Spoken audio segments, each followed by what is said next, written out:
ವೀಕ್ಷಕರೆಲ್ಲರಿಗೂ ರಾಮಪ್ರಿಯ ಜ್ಯೋತಿಷ್ಯ ವಿಜ್ಞಾನ ಕೇಂದ್ರದ ಪರವಾಗಿ ಗೌರಿ ಮತ್ತು ಗಣೇಶ ಹಬ್ಬದ ಹಾರ್ದಿಕ ಶುಭಾಶಯಗಳು. ಈ ವಿಡಿಯೋದಲ್ಲಿ ಸ್ವರ್ಣ ಗೌರಿ ವೃತ, ಗಣೇಶ ಚತುರ್ಥಿಯ ಮಹತ್ವ, ಚಂದ್ರ ದರ್ಶನದ ಫಲ ಮತ್ತು ಪರಿಹಾರ ಮತ್ತು ಗಣೇಶನನ್ನು ಕೂರಿಸಲು ಮತ್ತು ವಿಸರ್ಜನೆಗೆ ಇರುವಂತಹ ಶುಭ ಸಮಯದ ಬಗ್ಗೆ ತಿಳಿಸಲಾಗಿದೆ. ಇನ್ನು ನನ್ನ ಯೂಟ್ಯೂಬ್ ಚಾನೆಲ್ಗೆ ಸಬ್ಸ್ಕ್ರೈಬ್ ಆಗಿಲ್ಲ ಎಂದಾದರೆ ಈ ಕೂಡಲೇ ಸಬ್ಸ್ಕ್ರೈಬ್ ಆಗಿ. ಸ್ವರ್ಣ ಗೌರಿ ವ್ರತ. ಹಿಮವಂತನ ಮಗಳಾಗಿ ಜನಿಸಿ ಹಿಮಾಲಯವನ್ನೇ ತನ್ನ ತವರಾಗಿ ಪಡೆದಿದ್ದ ಪಾರ್ವತಿ ಘೋರ ತಪಸ್ಸನ್ನಾಚರಿಸಿ ಕೈಲಾಸವಾಸಿಯಾದ ಶಿವನನ್ನು ಪಡೆದಳು. ಮದುವೆಯ ನಂತರ ಒಮ್ಮೆ ತನ್ನ ತವರು ಮನೆಗೆ ಹೋಗುವ ಬಯಕೆಯಾಯಿತು. ಆಗ ಪರಮೇಶ್ವರನ ಅನುಮತಿ ಪಡೆದು ಪಾರ್ವತಿ ಭೂಲೋಕಕ್ಕೆ ಬಂದ ದಿನವೇ ಭಾದ್ರಪದ ಶುಕ್ಲ ತೃತೀಯ. ಅಂದಿನಿಂದ ಸ್ವರ್ಣಗೌರಿ ವ್ರತ ಆಚರಣೆ ವಾಡಿಕೆ ಆಯಿತು. ಸ್ವರ್ಣಗೌರಿ ವ್ರತ ಹೆಸರೇ ಸೂಚಿಸುವಂತೆ ಸ್ವರ್ಣ ಬಣ್ಣದಲ್ಲಿ ಹೊಳೆಯುವ ಗೌರಿಯನ್ನು ಪೂಜಿಸುವುದು ಎಂದರ್ಥ. ಪಾರ್ವತಿ ದೇವಿಗೆ ಈ ಹೆಸರು ಬಂದಿದ್ದು ಹೇಗೆ? ಮತ್ಸ್ಯ ಪುರಾಣದಲ್ಲಿ ಪಾರ್ವತಿ ದೇವಿಗೆ ಗೌರಿ ಹೆಸರು ಬಂದ ಕಥೆಯಿದೆ. ಪಾರ್ವತಿ ಮೂಲತಃ ಕಪ್ಪು ಬಣ್ಣದವಳಾಗಿರುತ್ತಾಳೆ.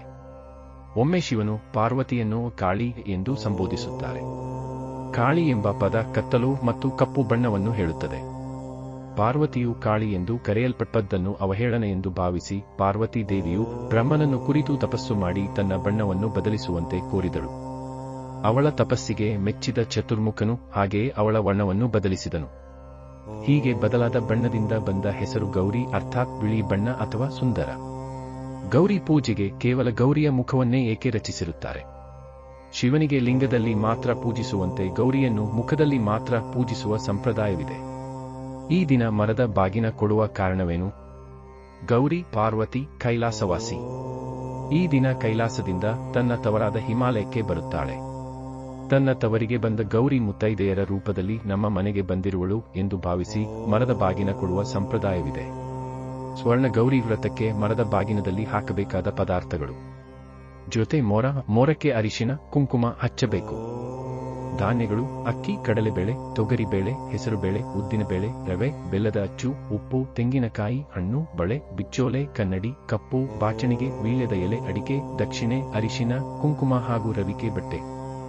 ದೇವಿಗೆ ಕೊಡುವ ಬಾಗಿನದಲ್ಲಿ ಮೇಲೆ ಹೇಳಿರುವ ಸಾಮಾನುಗಳ ಜೊತೆಗೆ ಪೂಜಾ ಸಾಮಗ್ರಿಗಳನ್ನು, ಗೆಜ್ಜೆ ವಸ್ತ್ರ, ಶ್ರೀಗಂಧ ಇತ್ಯಾದಿಗಳನ್ನು ಇಡುವ ಸಂಪ್ರದಾಯವೂ ಇದೆ. ಮರದ ಬಾಗಿನದಲ್ಲಿ ಉಪಯೋಗಿಸುವ ಎಲ್ಲಾ ಪದಾರ್ಥಗಳಲ್ಲೂ ವಿಶೇಷ ದೇವತಾ ಸಾನ್ನಿಧ್ಯವಿರುತ್ತದೆ. ಮರದ ಬಾಗಿನದ 16 ಪದಾರ್ಥಗಳಲ್ಲಿ ಸನ್ನಿಹಿತವಿರುವ ರೂಪಗಳು ಇಂತಿವೆ: ಅರಿಶಿನದಲ್ಲಿ ಗೌರಿ, ಕುಂಕುಮದಲ್ಲಿ ಪದ್ಮ, ಸಿಂಧೂರದಲ್ಲಿ ಶಚಿ, ಕನ್ನಡಿಯಲ್ಲಿ ಮೇಧ, ಬಾಚಣಿಗೆಯಲ್ಲಿ ಸಾವಿತ್ರಿ, ಕಾಡಿಗೆಯಲ್ಲಿ ವಿಜಯ, ಅಕ್ಕಿಯಲ್ಲಿ ಜಯ, ತೊಗರಿಬೇಳೆ ದೇವಸೇನ, ಉದ್ದಿನಬೇಳೆ ಸ್ವಾಹ, ತೆಂಗಿನಕಾಯಿ ಸ್ವಧ, ವೀಳ್ಯದೆಲೆ ಲೋಕಮಾತ, ಅಡಿಕೆ ಶಾಂತಿ, ಫಲ ಪುಷ್ಟಿ, ಬೆಲ್ಲ ದುತಿ, ವಸ್ತ್ರ ತುಷ್ಟಿ, ಹೆಸರುಬೇಳೆ ಪಾರ್ವತಿ. ಮೋರದ ಬಾಗಿನ ಕೊಡುವಾಗ ಈ ಕೆಳಕಂಡ ಮಂತ್ರವನ್ನು ಶ್ರದ್ಧಾಪೂರ್ವಕವಾಗಿ ಹೇಳಿ ಬಾಗಿನ ಕೊಟ್ಟರೆ ಬ್ರಹ್ಮಾಂಡ ದಾನ ಮಾಡಿದ ಪುಣ್ಯ ಲಭಿಸುವುದೆಂದು ಹಿರಿಯರು ಹೇಳುತ್ತಾರೆ. ಕೊಡುವವರು ಹೀಗೆ ಹೇಳಬೇಕು: ರಾಮ ಪತ್ನಿ ಮಹಾಭಾಗೆ ಪುಣ್ಯ ಮೂರ್ತೆ ನಿರಾಮಯೋ ಮಯದತ್ತೌ ಹಿ ತೇ ಶೂರ್ಪೌ ಜಾನಕಿ ಸ್ವೀಕೃತೌ ತ್ವಯ. ತೆಗೆದುಕೊಳ್ಳುವವರು ತ್ವಯ ಬದಲಿಗೆ ಮಯ ಅಂತ ಹೇಳಿ ತೆಗೆದುಕೊಳ್ಳಬೇಕು. ಇನ್ನು ನಾವು ಶ್ರೀ ಗಣೇಶ ಚತುರ್ಥಿಯ ಬಗ್ಗೆ ತಿಳಿಯುವುದಾದರೆ, ಗಣೇಶ ಚತುರ್ಥಿಯಂದು ಆಚರಿಸಲಾಗುವ ವ್ರತವನ್ನು ಸಿದ್ಧಿವಿನಾಯಕ ವ್ರತ ಎನ್ನುತ್ತಾರೆ. ವಾಸ್ತವದಲ್ಲಿ ಇದನ್ನು ಎಲ್ಲ ಕುಟುಂಬಗಳೂ ಆಚರಿಸಬಹುದು. ಅಣ್ಣ ತಮ್ಮಂದಿರೆಲ್ಲರೂ ಒಟ್ಟಿಗೆ ಇದ್ದರೆ, ಅಂದರೆ ಅವರ ದ್ರವ್ಯಕೋಶ ಮತ್ತು ಪಾಕನಿಷ್ಪತ್ತಿ ಒಲೆ ಒಟ್ಟಿಗೆ ಇದ್ದರೆ ಎಲ್ಲರೂ ಸೇರಿ ಒಂದೇ ಮೂರ್ತಿಯ ಪೂಜೆಯನ್ನು ಮಾಡಬೇಕು. ಆದರೆ ದ್ರವ್ಯಕೋಶ ಮತ್ತು ಪಾಕನಿಷ್ಪತ್ತಿಯು ಕಾರಣಾಂತರದಿಂದ ವಿಭಕ್ತವಾಗಿದ್ದರೆ ಬೇರೆ ಬೇರೆ ಪ್ರತಿಯೊಬ್ಬರೂ ಅವರವರ ಮನೆಗಳಲ್ಲಿ ಸ್ವತಂತ್ರವಾಗಿ ಗಣೇಶ ವ್ರತವನ್ನು ಆಚರಿಸಬೇಕು.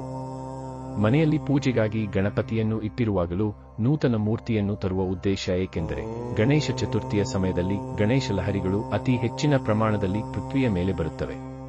ನಿತ್ಯದ ಪೂಜೆಯಲ್ಲಿರುವ ಮೂರ್ತಿಯಲ್ಲಿ ಅವುಗಳ ಆವಾಹನೆ ಮಾಡಿದರೆ ಅದರಲ್ಲಿ ಬಹಳಷ್ಟು ಶಕ್ತಿ ಬರಬಹುದು. ಇಂತಹ ಹೆಚ್ಚು ಶಕ್ತಿ ಇರುವ ಮೂರ್ತಿಯ ಎಲ್ಲ ಬಗೆಯ ಪೂಜೆ ಅರ್ಚನೆಗಳನ್ನು ವರ್ಷಪೂರ್ತಿ ಸರಿಯಾಗಿ ಮಾಡುವುದು ಕಠಿಣವಾಗಿರುತ್ತದೆ. ಏಕೆಂದರೆ ಅದಕ್ಕೆ ಕರ್ಮಕಾಂಡದ ಬಹಳಷ್ಟು ಬಂಧನಗಳನ್ನು ಪಾಲಿಸಬೇಕಾಗುತ್ತದೆ. ಈ ಕಾರಣಕ್ಕಾಗಿಯೇ ಗಣೇಶ ಲಹರಿಗಳನ್ನು ಆವಾಹನೆ ಮಾಡಲು ನೂತನ ಮೂರ್ತಿಯನ್ನು ಉಪಯೋಗಿಸಿ ನಂತರ ಅದನ್ನು ವಿಸರ್ಜನೆ ಮಾಡುತ್ತಾರೆ. ಶಾಸ್ತ್ರೋಕ್ತ ವಿಧಿ ಮತ್ತು ರೂಢಿ ಇವುಗಳ ಅವಧಿ. ಭಾದ್ರಪದ ಶುಕ್ಲ ಚತುರ್ಥಿಯ ದಿನ ಮಣ್ಣಿನ ಗಣಪತಿಯನ್ನು ತಯಾರಿಸಿ ಅದನ್ನು ಎಡಗೈ ಮೇಲಿಟ್ಟು ಅಲ್ಲಿಯೇ ಸಿದ್ಧಿವಿನಾಯಕ ಹೆಸರಿನಿಂದ ಪ್ರಾಣ ಪ್ರತಿಷ್ಠೆ ಮತ್ತು ಪೂಜೆಯನ್ನು ಮಾಡಿ ಕೂಡಲೇ ವಿಸರ್ಜನೆ ಮಾಡಬೇಕು ಎಂಬ ಶಾಸ್ತ್ರವಿದೆ. ಆದರೆ ಮಾನವರು ಉತ್ಸವ ಪ್ರಿಯರಾಗಿರುವುದರಿಂದ ಇಷ್ಟರಿಂದಲೇ ಅವರಿಗೆ ಸಮಾಧಾನವಾಗಲಿಲ್ಲ. ಆದುದರಿಂದ 1, 5, 7 ಅಥವಾ 10 ದಿನ ಗಣಪತಿಯ ಮೂರ್ತಿಯನ್ನು ಇಟ್ಟು ಉತ್ಸವ ಮಾಡತೊಡಗಿದರು. ಕೆಲವರು ಗಣಪತಿಯ ವಿಸರ್ಜನೆಯನ್ನು ಗೌರಿಯ ಜೊತೆಗೆ ಮಾಡುತ್ತಾರೆ. ತಮ್ಮ ರೂಢಿಗನುಸಾರ 1ನೆಯ, 2ನೆಯ, 3ನೆಯ, 6ನೆಯ, 7ನೆಯ ಅಥವಾ 10ನೆಯ ದಿನ ಗಣೇಶ ಮೂರ್ತಿಯ ವಿಸರ್ಜನೆಯನ್ನು ಮಾಡಬೇಕು. ಗಣೇಶ ಮೂರ್ತಿಯು ಭಗ್ನವಾದರೆ ಏನು ಮಾಡಬೇಕು? ಮೂರ್ತಿಯ ಪ್ರಾಣ ಪ್ರತಿಷ್ಠೆಯನ್ನು ಮಾಡುವುದಕ್ಕಿಂತ ಮೊದಲು ಯಾವುದಾದರೊಂದು ಅವಯವಕ್ಕೆ ಏಟಾದರೆ ಅಥವಾ ಭಿನ್ನವಾದರೆ ಚಿಂತಿಸುವ ಕಾರಣವಿಲ್ಲ. ಅದರ ಬದಲು ಬೇರೆ ಮೂರ್ತಿಯನ್ನು ತಂದು ಪೂಜಿಸಬೇಕು. ವಿಸರ್ಜನೆಗಾಗಿ ಅಕ್ಷತೆ ಹಾಕಿದ ನಂತರ, ದೈವತ್ವವು ಹೋದ ನಂತರ ಅವಯವಗಳಿಗೆ ಏಟಾದರೆ ಅಥವಾ ಭಿನ್ನವಾದರೆ ಆ ಮೂರ್ತಿಯನ್ನು ನಿತ್ಯದಂತೆ ವಿಸರ್ಜನೆ ಮಾಡಬೇಕು. ಪ್ರಾಣ ಪ್ರತಿಷ್ಠೆಯಾದ ನಂತರ ಅವಯವಕ್ಕೆ ಏಟಾದರೆ ಅಥವಾ ಮುರಿದರೆ ಆ ಮೂರ್ತಿಗೆ ಅಕ್ಷತೆಯನ್ನು ಅರ್ಪಿಸಿ ವಿಸರ್ಜಿಸಬೇಕು. ಈ ಘಟನೆಯು ಗಣೇಶ ಚತುರ್ಥಿಯ ದಿನವೇ ನಡೆದರೆ ಬೇರೆ ಮೂರ್ತಿಯನ್ನು ತಂದು ಪೂಜಿಸಬೇಕು. 2ನೆಯ ಅಥವಾ 3ನೆಯ ದಿನ ನಡೆದರೆ ಹೊಸ ಮೂರ್ತಿಯನ್ನು ತಂದು ಪೂಜಿಸಬೇಕಾಗಿಲ್ಲ. ಮೂರ್ತಿಯು ಸಂಪೂರ್ಣ ಭಗ್ನವಾದರೆ ಕುಲಪುರೋಹಿತರ ಸಲಹೆಯಂತೆ ಯಥಾವಕಾಶ ಅದ್ಭುತ ದರ್ಶನ ಶಾಂತಿಯನ್ನು ಮಾಡಿಸಬೇಕು. ಚಂದ್ರ, ಮನಸ್ಸು ಮತ್ತು ಗಣೇಶ ಚತುರ್ಥಿ ಇವುಗಳ ಸಂಬಂಧ. ಸೌರಮಂಡಲದಲ್ಲಿನ ಎಲ್ಲ ಗ್ರಹಗಳಲ್ಲಿ ಚಂದ್ರಗ್ರಹವು ಅತ್ಯಂತ ಚಂಚಲವಾಗಿದೆ. ಆದುದರಿಂದ ಚಂಚಲ ಸ್ವಭಾವವಿರುವವರ ಮನಸ್ಸಿನ ಮೇಲೆ ಚಂದ್ರನ ಸ್ಪಂದನಗಳು ಹೆಚ್ಚು ಕಾರ್ಯ ಮಾಡುತ್ತವೆ. ಪೃಥ್ವಿಯಿಂದ ಚಂದ್ರಗ್ರಹದ ದರ್ಶನವನ್ನು ನಾವು ಸಹಜವಾಗಿ ಪಡೆದುಕೊಳ್ಳಬಹುದು ಮತ್ತು ಅದನ್ನು ನಾವು ಮನಸ್ಸಿನಲ್ಲಿ ಅತ್ಯಂತ ಸಹಜವಾಗಿ ಯಾವಾಗ ಬೇಕಾದರೂ ನೋಡಬಹುದು. ಪರಿಣಾಮ, ಗಣೇಶ ಚತುರ್ಥಿಯ ದಿನ ಬ್ರಹ್ಮಾಂಡದಲ್ಲಿ ನಿರ್ಮಾಣವಾಗುವ ರಜೋಗುಣದ ಸ್ಪಂದನಗಳು ಚಂದ್ರನ ಕಡೆಗೆ ಹೆಚ್ಚಿನ ಪ್ರಮಾಣದಲ್ಲಿ ಆಕರ್ಷಿತವಾಗಿ ಚಂಚಲ ಮನಸ್ಸಿರುವ ಮನುಷ್ಯರ ಕಡೆಗೆ ಆಕರ್ಷಿಸಲ್ಪಡುತ್ತವೆ. ಗಣೇಶ ಚತುರ್ಥಿಯ ವೈಶಿಷ್ಟ್ಯಗಳು.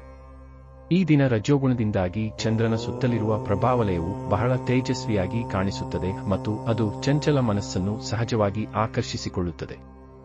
ಈ ದಿನ ಚಂದ್ರದರ್ಶನವನ್ನು ಪಡೆದುಕೊಂಡರೆ ಚಂದ್ರನು ತನ್ನ ಪ್ರಚಂಡ ರಜೋಗುಣದೊಂದಿಗೆ ಮನಸ್ಸಿನಲ್ಲಿ ಬೇರೂರುತ್ತಾನೆ. ಮನಸ್ಸಿನ ಮೇಲೆ ಮೂಡುವ ಅವನ ಚಿತ್ರವು ಅಷ್ಟೇ ಚಂಚಲವಾಗಿರುತ್ತದೆ. ಆದುದರಿಂದ ಅದು ಯಾವ ಕಾರಣಗಳು ಇಲ್ಲದಿರುವಾಗಲೂ ಮತ್ತು ಯಾವುದೇ ಸಮಯದಲ್ಲಿ ಮನಸ್ಸಿನ ಮೇಲೆ ಮೂಡುತ್ತದೆ. ಚಂದ್ರನನ್ನು ನೋಡಿದ ಸಮಯದಲ್ಲಿನ ದೃಶ್ಯವನ್ನು ನೆನಪಿಸಿಕೊಂಡರೂ ಮನಸ್ಸು ಚಂಚಲವಾಗುತ್ತದೆ. ಮನಸ್ಸಿನ ಚಂಚಲತೆಯ ಪ್ರಚಂಡ ಪ್ರಭಾವದಿಂದಾಗಿ ಯಾವುದಾದರೊಂದು ಘಟನೆಯು ಘಟಿಸುವ ಮೊದಲೇ ಅದು ಘಟಿಸಿ ಹೋಗಿದೆ ಎಂಬ ತಪ್ಪು ತಿಳುವಳಿಕೆ ಅಥವಾ ಗಾಳಿ ಸುದ್ದಿ ಹರಡುವ ಸಾಧ್ಯತೆ ಇರುತ್ತದೆ. ಅಥವಾ ಯಾವುದಾದರೊಂದು ಅಡಚಣೆಯನ್ನು ಮೈಮೇಲೆ ಎಳೆದುಕೊಳ್ಳುವುದು ಎಂದು ಹೇಳುತ್ತಾರೆ. ಈ ಕಾರಣಕ್ಕಾಗಿ ಗಣೇಶ ಚತುರ್ಥಿಯ ದಿನ ಚಂದ್ರನನ್ನು ನೋಡುವುದು ಅಶುಭವೆಂದು ತಿಳಿದುಕೊಳ್ಳುತ್ತಾರೆ.